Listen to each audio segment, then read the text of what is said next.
السلام علیکم سامعین کرام، 22 ربیع الاول ہے، 29 اکتوبر ہے۔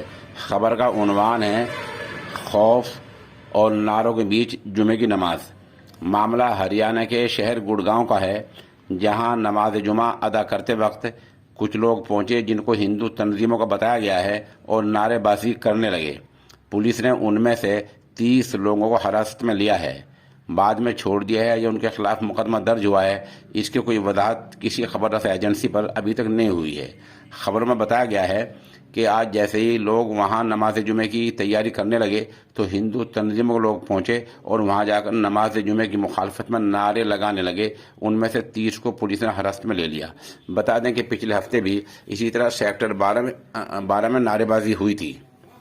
یہ حالت تو جب ہے جبکہ 24 گھنٹے پہلے ہی اہل اسلام نے انتظامیہ کو میمورنڈم دے کر نماز جمعہ اطمینان سے ادا کرنے کی بات کہی تھی۔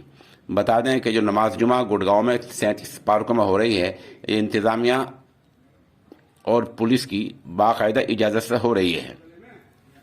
اب ایک سوال یہ رہ جاتا ہے کہ 37 جگہوں پر کیوں ہو رہی ہیں؟ بتا دیں کہ کچھ عرصے پہلے تک، کچھ دن پہلے تک یہ نماز 125 جگہوں پر ہو رہی تھی۔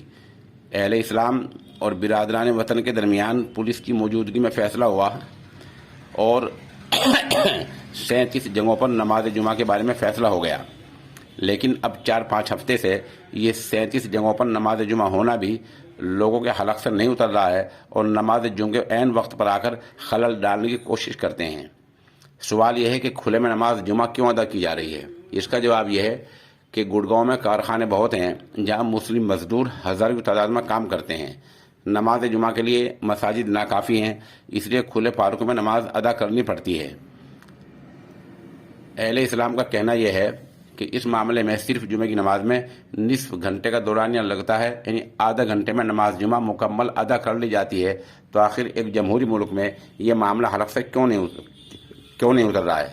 دوسرا سوال یہ ہے کہ پولیس والوں کو پتہ ہے کہ کون لوگ آ کر خلل ڈالتے ہیں، تو آخر ان کو خلل ڈالنے سے کافی پہلے ہی کیوں نہیں روکا جا رہا؟